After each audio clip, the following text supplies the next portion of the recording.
Hello, Greg Fontus here, lead consultant of diversity, equity, and inclusion at Proactive Talent. Welcome to the first in a series of Ask Me Anything events with a focus on DEI. Today, I share the mic with Chelly Conley, and it begins right after this special message.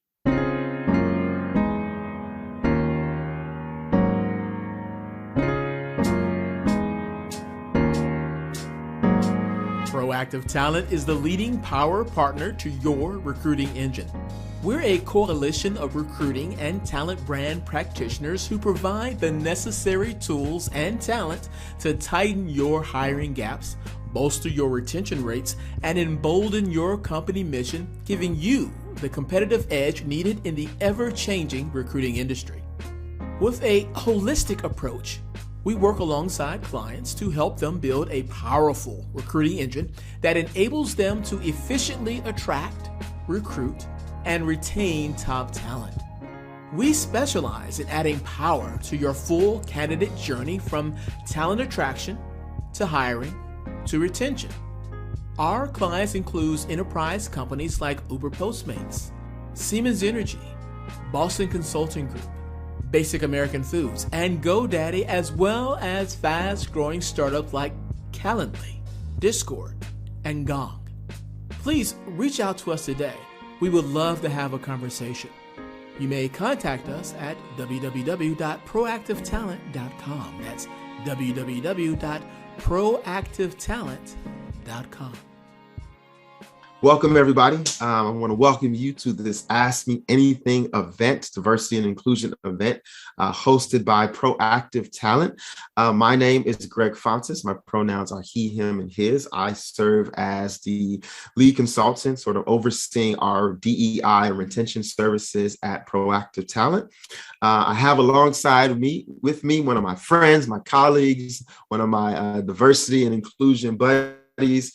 Chelly is with us. Chelly, you want to go ahead and introduce yourself so we know who you are and where you're coming from? Thank you, Greg. I'm a director of diversity, inclusion, and belonging with NOPR.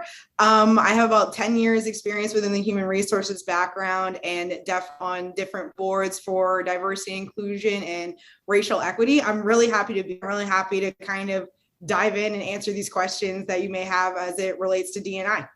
Awesome. Excellent. We are so glad to have you here joining Proactive and what we have going on as it relates to DEI.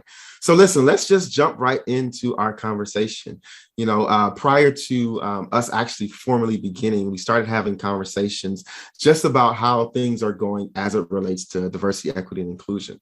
And I don't know about you, Chelly, but the last 18 months really has been eye-opening as it relates to DEI. There have been so many things going on. It's like we're in a DEI boom right now. There's so many jobs being posted for DEI practitioners. Many organizations are now starting to really put more emphasis and resources behind DEI initiatives. And many of it, one could argue, really was sparked by the incident with George Floyd and his murder. And a lot of things have happened since then. And so one of the things and one of the conversations, and you and I even had a conversation about this, not too long ago, was really about how do you know whether or not an organization is really operating with pure intentions as it relates to DEI? How do we as DEI practitioners come together within our organizations when things are going awry on a global, national scale as it relates to DEI? What things do we even think about as it relates to DEI in order to put a strategy in place that is relevant, respectful, as well as responsible? Like what things do we keep in mind, should we be keeping in mind as we begin to put together a DEI strategy? I mean, there's a lot of different things that you have to keep in mind when creating a strategy. And that's first off is establishing, I think, even where your organization is at as it relates to D&I. You have to start with assessment before you can even come up with a strategy, and like seeing how your employees actually feel. How are they being heard? Do they feel like their opinions matter? Are they being promoted? Are they getting the same opportunities? And assess the actual culture before you can even form a strategy, and then also go to your leadership about even a business case. And I mean, and that's a whole nother separate topic as it is, because at the end of the day, we can talk money all day. D&I does help the bottom line, but that's not always what you want to go in with, because at the end of the day, it's the right thing to do. But at the same time, you're working with the business, so you have to tie in the money factor as well too. So I think just like starting out with that assessment stage, and you have to kind of just meet the organization where they are. And then from there, you can see from the different type of things you try to implement, how serious they are about actually implementing D&I.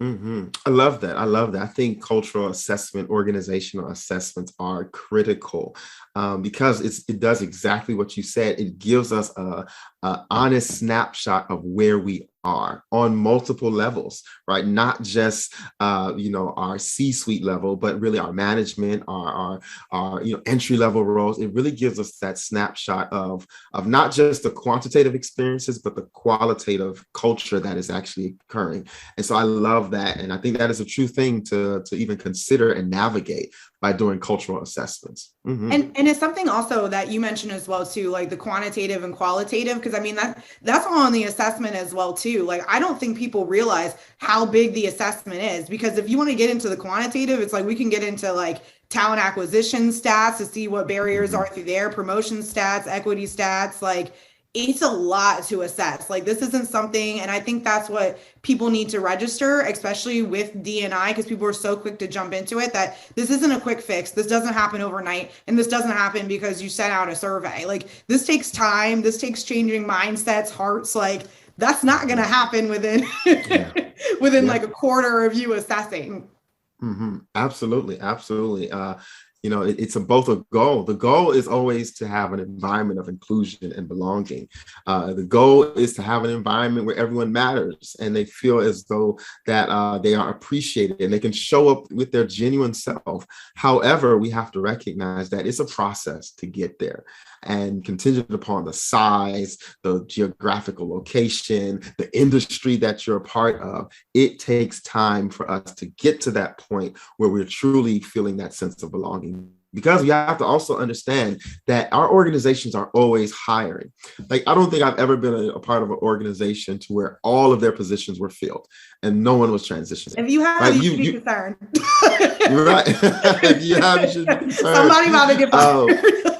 So, hey, listen, it is what it is.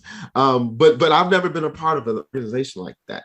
And simply because, and that just goes to show that when new people are brought in or when people are leaving an organization, that means the culture is constantly changing, because the culture is comprised of people, right? And so when one person is added to the environment, then the entire culture begins to shift a little bit. And so absolutely love those things. And so there was a question that showed up in the chat. Asking what are questions to ask when tracking your DEI strategy?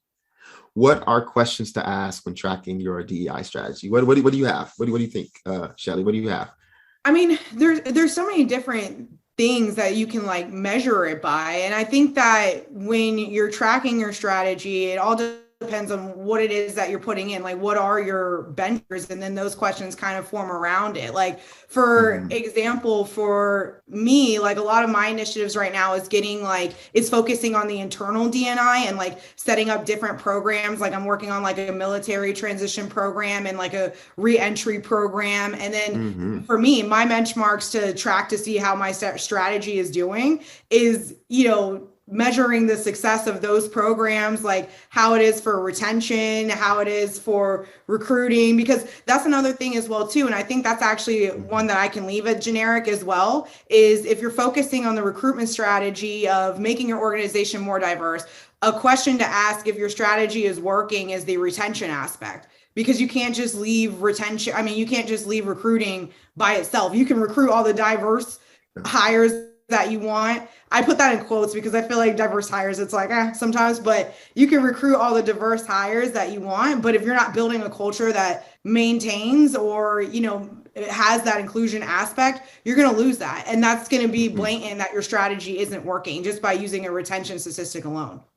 Absolutely. Absolutely. Love that response as well. And I think too, in addition to that, when you're tracking your DEI strategy, you have to track it, in my opinion, when you're tracking it, you have to track it from a holistic level. Right. You can't track it by piecemealing things together. You can't track it by only focusing on what one division within your organization is doing. You have to be able to ask the question of how is this holistically impacting the business? Okay, how does it impact the people? How does it impact the constituent base of who we're serving, our client base? How is it impacted by our strategy and our longevity, sustainability plan? All of those things. We have to ask those questions, because when we don't ask those questions, we tend to leave somebody out. And so I want to just add that piece of making sure we're asking questions that exist in a holistic lens. Okay. Another question that came in is, beyond citing the benefit to the corporate bottom line, how do you respond to those who don't think DEI initiatives are necessary in the workplace? Ooh, that's a good one. That's a good one. How do you respond to those who don't think DEI initiatives are necessary in the workplace? What do you think, Chelly? So first I pour my glass of wine. No, what you have to understand is you're always wearing a coaching hat. And so you're going to come across resistance. You're going to come across barriers. And the point is that you have to keep fighting the good fight. Now, the approach you may have taken the first time, they may not have responded well with that, or they rejected it. And you just have to kind of almost, I feel like being in human resources and working with people, like you come across people where you have to guide them to the idea to make it seem like they almost came up with it on their own sometimes. And I feel like that's almost the same approach that you have to take. You have to keep trying from different angles and coach people to that answer. Like if they are rejecting D&I as a whole, most likely people are rejecting something related to D&I because they don't know what they don't know. And so that's why you have to keep like providing more information and approaching at it with different angles in order to finally get through. Because like I said, when people reject it, it's because they don't understand the whole aspect of it. So I think it's just about like repitching it and going about it at a different way. Absolutely. Absolutely. And I think too, thinking about the impact on people, right? And not just bottom line. Okay, because when we only focus on how DEI can impact the bottom line, it's sort of this ideal of how we're objectifying people. Right now, I just want you to work towards DEI just so we can have a greater bottom line. That can objectify people. However, when we focus on just the holistic person, it changes the game completely, because there's studies that show, there was actually a recent study by Deloitte that simply said that organizations with cultures that are more inclusive, they're 3 times as likely to be high performing. And essentially what they create is people that are healthier, not just holistically healthier. Like you will have a working team where their mindset, their mental health is in a better space, to where they will be functioning, their morale would be in a better space, all of those types of things. And so we also have to think about that. Listen, we can't just be so focused on just the bottom line, but when we think about things beyond the bottom line, and we start saying, hey, how does this help your people? You'll have employees that are more engaged when you focus on DEI. You have employees that are more authentically themselves, and they'll be healthier. And and what better organization do you want to be a part of than an organization where people are actually healthy and high functioning? So I think that's also just another thing I think to think about, and how to respond to those who don't think DEI initiatives are necessary. And I would also say, if you don't think that DEI is necessary, then you've missed the entire point of where everything is going, because DEI is not solely just something that individual or that just people who are of historically marginalized identities have to deal with. No, it's beyond that now. D&I is now a political issue. It was the center of an election cycle. It is the center of everything from women's rights to the LGBT community, to all these types of things. It is a central part of what we're doing. And so encourage them to get on board.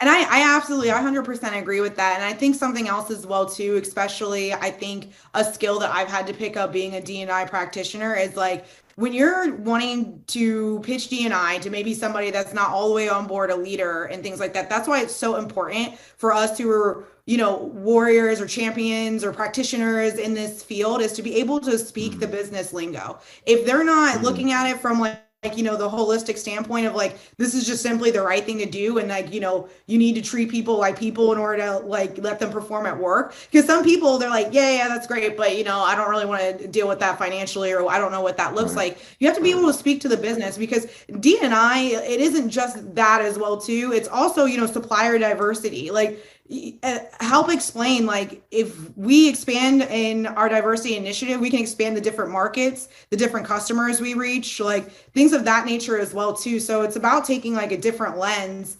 If you can't get them to understand like this is just the right thing to do, also know the business better than them. That's honestly one of my secret weapons. And that's when you start knowing the business better than those leaders, that's how you'll be able to impact D&I even on a greater level.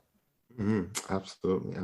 So let me ask you this, Chelly, especially, having such an extensive experience in HR and what have you, what are some tips that you may want to suggest for recruiting diversity, right, in your company when it's located in a primarily Caucasian city, right? Primarily a city that's non-diverse, if you will. Like some tips of recruiting for a company that's located in this type of city, and that company doesn't necessarily have the funding to offer relocation and what have you. Like, how do you navigate? What are some tips that you would suggest? I mean, first you can do an analysis to see like what actually is available to you. I think like I could probably post in the chat as well too. It's like the Census Bureau and like resources like that to actually see what type of candidate pool is available to you in that area, and then design a strategy around that. Now that's just saying like, if you don't offer remote positions or anything like that, then it doesn't need to be focused to that as well. But then also my tips would be, I would hope that they would have ERGs, but I would definitely leverage your ERGs in those communities you have, like within your own internal organization. They should be sitting in on those meetings with recruiting, because they're the leaders of representing that community. Now, they're not the leaders and responsible for everything that community does, and they might not have an opinion on everything that they do, and they shouldn't be responsible for speaking on behalf of their whole entire community. But leveraging those type of networks is how you can tap into those different talent pools. So I would think I would start from at least going there as well too. And then 3, like, network. You have to make your talent acquisition people step out their comfort zone and tap into those different pools and continuing networking. There's always people meeting, like they're like what we're doing right now. Like there's always, if there's marketing people, tech people, engineers, they all meet. You just got to find out where. Right. So kind of just going from there. Okay. No, I love that. So then with that in mind, how do you counteract, right? How do you counteract some comments from leaderships, hiring managers, when they say things like, oh, we just hire the best person for the job, or we hire or promote just the best person for the job, regardless of race, regardless of gender, right? Sort of operating in this, this kind of the spirit of being colorblind and race and, gender, less mindset in this. How do you counteract those comments, right? You're trying to increase diversity, but we read those types of comments from those who are in hiring positions. Like, how do you counteract that? What do you do in those moments? That's where you rely on the quantitative data, because you can show them like, hey, you may be like hiring what you think is the best people, but this is where certain people are falling off. And this is where we're at with our diversity stats. So obviously there is a disconnect that we need to look into deeper. And, that's where you kind of see, this is where you play a fine line, because it's like, you can always say that people have unconscious bias, but more my D&I journey, I find that I'm not a huge fan of the word unconscious, because it doesn't really hold people accountable. It makes it seem like it's okay because everyone does it. And it is, people do have unconscious bias, but there still needs to be an accountability when people do realize that they have that. And so I think addressing it from that aspect of showing the data, showing that, hey, there may be some bias in here, and this is why we need to fix it, because it might not always be what you think is the best qualified candidate. Mm-hmm. Mm-hmm. Absolutely. And I think, being able to suggest and to develop, when it's developed, sort of professional development programs, job advancement programs for different races and different genders. Because we all know, studies and statistics show that those, women, people of color are oftentimes slighted for these positions. They don't necessarily have those opportunities, or they're non-existent in those leadership roles. So being intentional in having those developmental programs for these individuals to create a pipeline so that they can be in those roles, I think is critical. And then I think it's very important that we lead with a bold audacity to make the choices. To say, hey, I'm going to choose diversity. I'm going to choose this. It's not because I am trying to discriminate, quote unquote, against another particular group.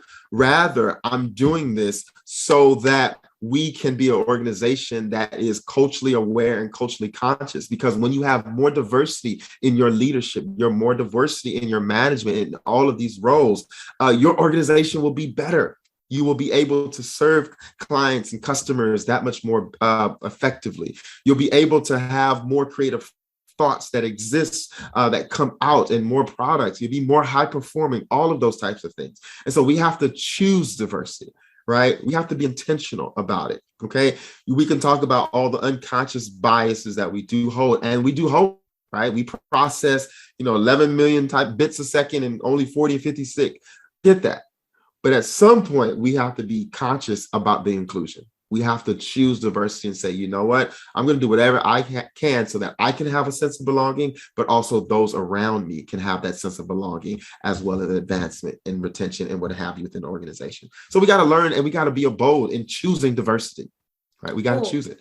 I love that. And I think that's also another thing important to emphasize is that D&I isn't leaving anybody out. And I think a lot of the times when you come across those barriers, you deal with the what's in it for me syndrome and things like that. And it's what people need to realize when you're talking about increasing diversity and inclusion, it's not leaving out white men and women. It's just for everybody. And that's all it is. D&I is never meant to exclude anybody. And I think changing the lens on that, or changing the viewpoint on that, also would be helpful.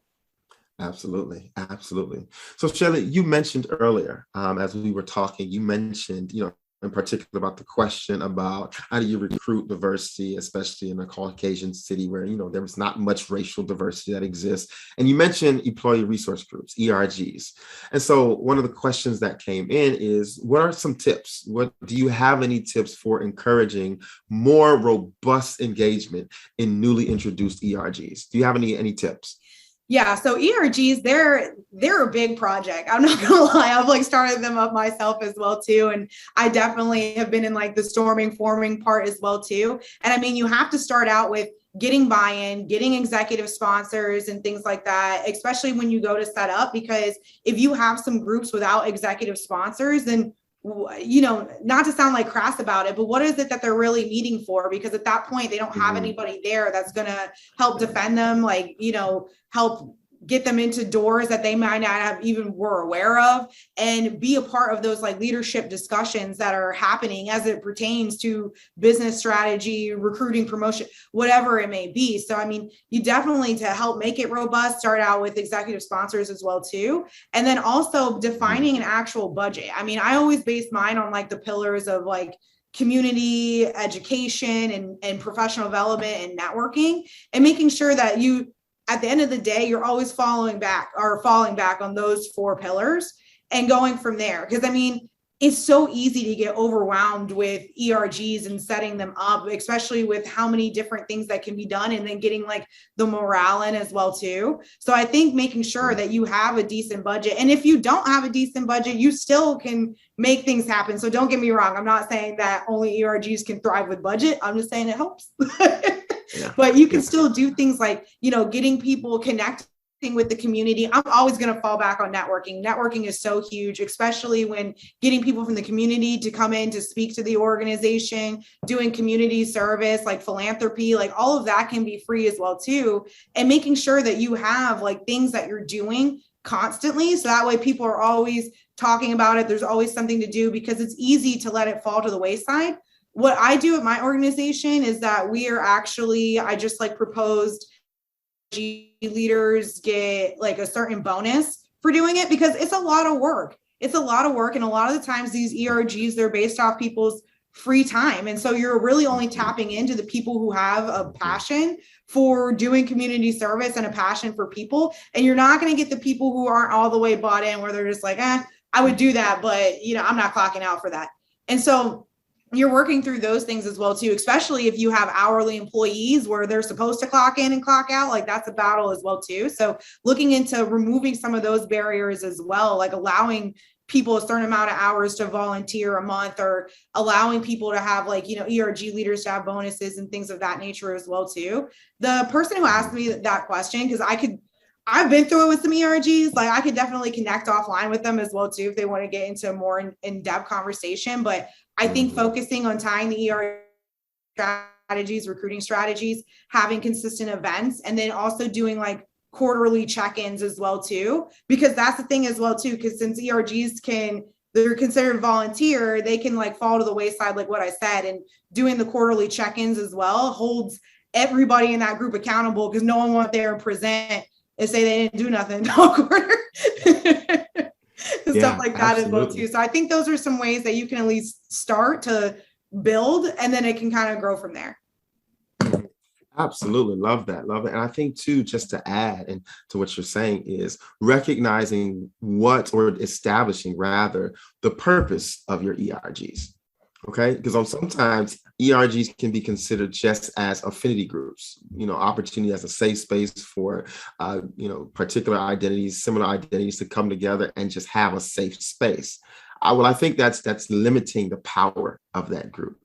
Recognizing that these ERGs are actually a vehicle for understanding, a voice of advocacy for that particular group. And so being able to engage them on a regular, beyond their executive sponsor, right? They should be able to have access to the leadership and being able to come to the table with their concerns and be vital parts and have a voice at the table of how do we make our organization better, right? And so not just having them as, sure, you're just an affinity group for you to come together and socialize and connect with people of your same identities. Yeah, that's one part of it, but also that needs to be a vehicle, a force of advocacy for those groups that has direct access to that C-suite, to those leaders beyond just the executive sponsor. So just wanted to add that component of how do you engage them, right? How do they become more robust? How do you get more robust engagement? We'll bring them to the table. Bring them to the table, not after you've thought of something, but at the beginning phases to work and navigate through some things together. And that'll make people, when you have those when you finally have built your ERGs up to that point where it's like they can be at the table, they can be leaders, like that'll get people to want to do ERGs for free, because they'll see something else in it for them from that aspect as well too, is being able to network and meet other people within the organization as well too. They just have to be tied into the business strategy. Otherwise, it's exactly like what you said, Greg. It'll just be like a social gathering and things which is still great. That still has its own benefits, but you're right. Like there's still more to be seen, to be done when you tie it into the business strategy to actually make an impact. Yeah, absolutely. So another question has come in. Do you have additional strategies for inclusion? Diversity is visible, but inclusion is more difficult to evaluate and create metrics. So what are some additional strategies for inclusion? I think, it's funny because I always feel like, and I think this happened to me as well too, actually, like the beginning of my DEI journey, is that people always think about diversity and inclusion and they just go like really big, and you start to overthink about what it actually means. And, with inclusion, it can literally be something as simple as having your managers like ask how their colleague or team member or employee, how they're doing today, how they want to contribute to a meeting, how they want to give it, like having those type of questions is all a part of inclusion. And you have to start there. So a lot of the times, like I know for a strategy with inclusion, I do is finding common ground, like within your teams, because the people that are going to be the most like pushing this message around is going to be your line managers, your leaders. And so making sure that they actually are practicing inclusion as well too, and that they have that sense of understanding that it doesn't need to be as big as what you're thinking it is. It can literally, like, just to give an example, you can start with having your line manager just have a conversation about the mission and values of the company. Now that sounds kind of corny, because I know for me as an employee, if I got called into a meeting being like, let's talk about your mission, I'd be like, I got stuff to do. I don't want to. But the reason why I say this is because the key thing is that no matter where someone is at in the organization, where they're at in their career, like where they're at on the team, everybody in theory should have in common the mission and values of the organization. So that is one thing you know for sure that you can talk about, that somebody should have some type of feeling on. So starting with conversations like that to get people's ideas and opinions on what the actual mission of the organization means to them, what their values mean to them, and build conversations from there to actually get to know your employees on a different level. Because when you start having those conversations and having those minimal conversations and understanding the different backgrounds of your employees,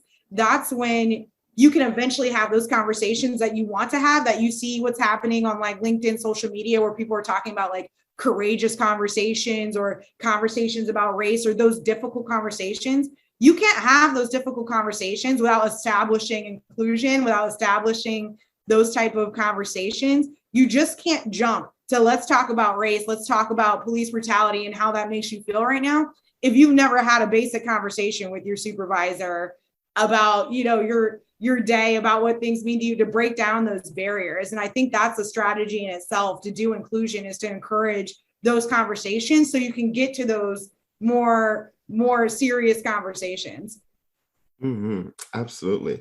And I love the fact that you've mentioned the mission and the values, because there's one thing that I think is important for us to understand, is that when we continue to be programmatically driven as it relates to inclusion, sometimes that won't actually have an impact.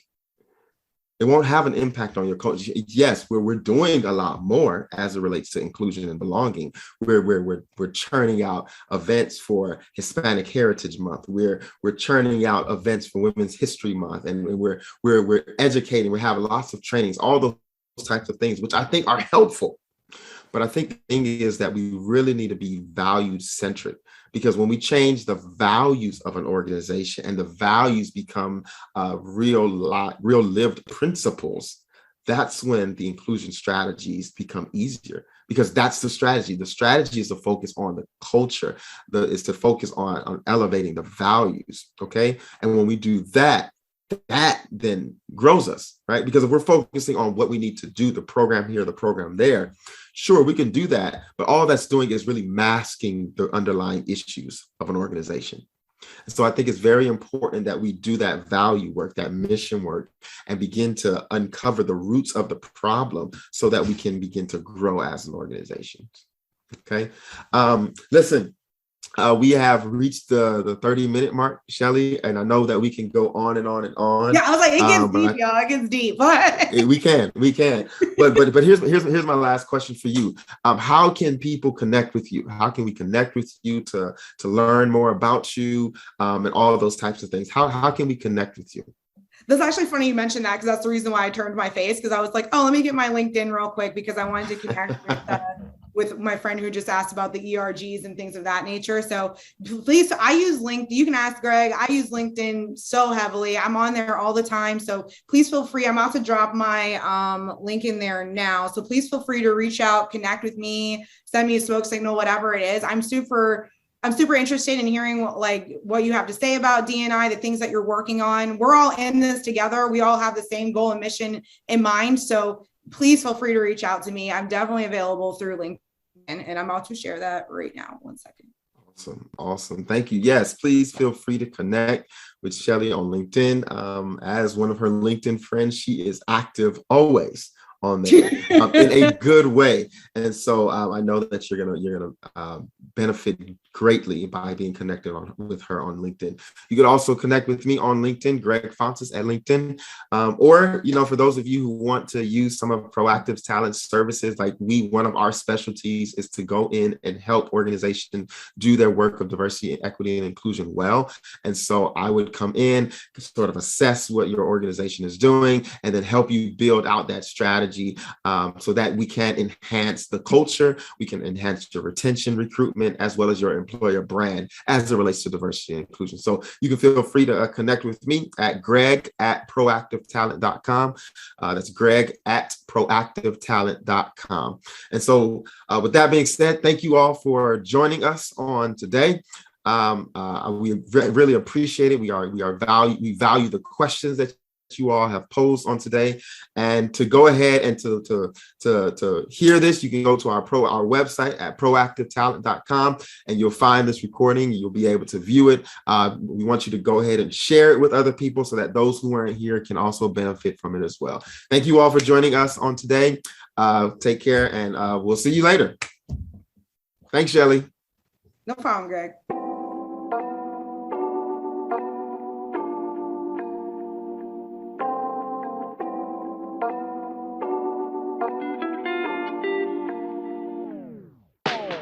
Thank you for listening. If you have not already, please take advantage of the resources cited in the podcast description. They are there to benefit you. Until next time, goodbye.